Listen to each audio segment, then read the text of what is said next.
کیا میں جیسے یعنی ایک کی خلق کسی اور اسم اور صفت سے ہے، دوسرے کی کسی اور؟ اگر ہم مزاج کے اعتبار سے دیکھتے ہیں جب، تو جو سرے حرف ہوتا ہے ہمارے نام کا، مثال کے طور پر آپ کے نام کا سرے حرف یہ ہے، تو اب یا سے اس کا مزاج جو ہے وہ بادی ہے.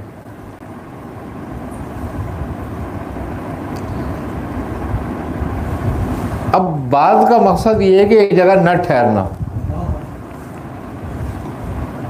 ہے نا.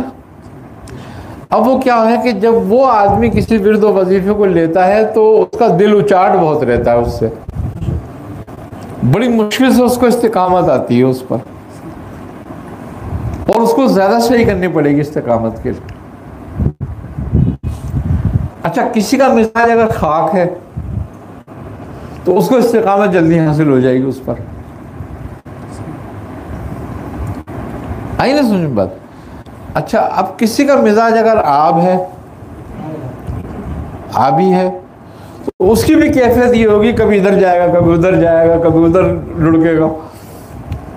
اس کو بھی استقامت حاصل کرنے میں بہت دیر لگتی ہے. اچھا، اس کا کیا نتیجہ ہے کہ اگر اس کا جو اسم ہے اگر وہ آبی مزاج رکھتا ہے تو اور زیادہ دیر لگتی ہے، لیکن اگر اس کا مزاج خاکی اسم مل جائے اس کی مناسبت سے تو وہ جلدی اس کو جذب کر کے روک لے گا،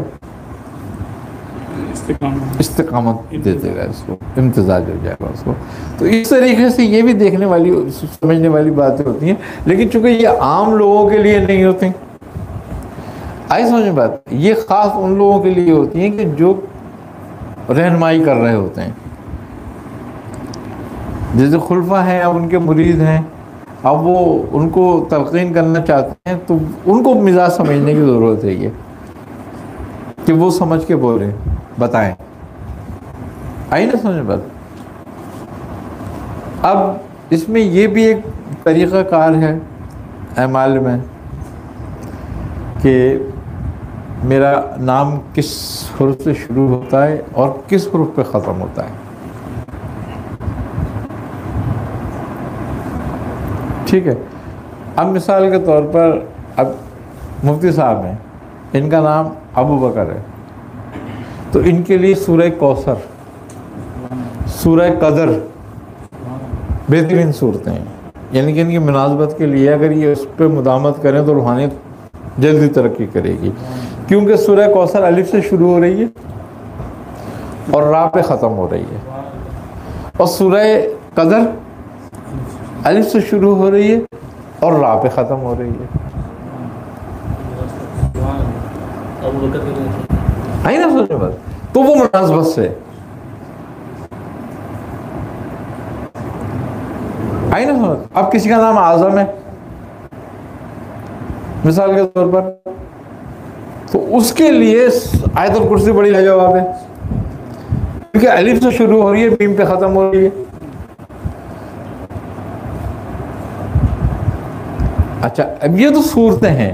اسی طرح آیات کا بھی ہے کہ اگر ایک آیت ایک حرف سے شروع ہو کے دوسرے حرف پہ ختم ہوتی ہے، تو اگر کسی کے نام کی مناسبت سے وہ آیت ختم ہو رہی ہے تو وہ بہت اچھی آیت ہے، اس کے لیے بہت فائدہ مند ہوگی.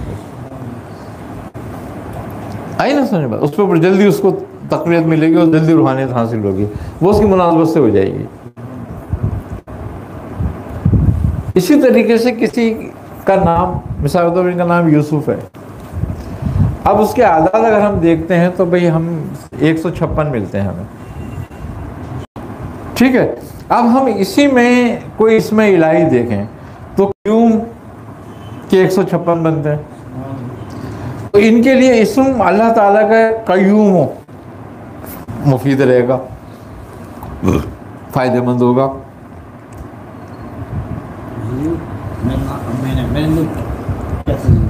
سورہ فاتحہ بہت اچھی ہے آپ کے لیے، سورہ فاتحہ،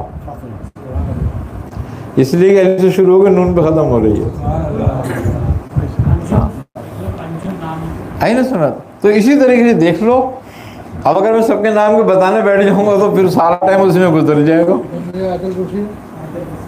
ہاں ابھی جیسے بتا ہی رہے ہیں اسی طریقے سے دیکھتا رہے آدمی اپنے. تو یہ طریقہ ہے. لیکن ایک بات یاد رکھو کہ جو بھی کوئی اپنے نام کا نکالے وہ کسی بزرگ سے ضرور اجازت لے اس کی پڑھنے کی. یہ نہیں کہ انہوں نے نکال لیا تو خود ہی شروع ہو گئی, اس کی مرضی ہو گئی. یہ اگر نام زیر سے شروع ہوتا نون کا ختم ہوتا اس کا کیا بنے گا؟ نہ کوئی آیت ذہن آ رہی ہے. تو وہ سورہ آل عمران میں ایک آیت ہے نا اس کی, وہ زین سما ایسی کچھ ہے وہ آیت, عورتوں کے اوپر وہ آیت ہے. ہاں ہاں ہاں تو جی جی بالکل پڑھیں, اس کو بہت اچھا ہے. کس طریقے سے؟ روزانہ 41 بار 41 بار پڑھ لیں, کوئی مسئلہ نہیں ہے. وہ تو 41 بار پڑھیں تو اور زیادہ فائدے مند ہے. لیکن فجر کی سنت و فرضوں کے درمیان پڑھیں, 41 بار پڑھیں.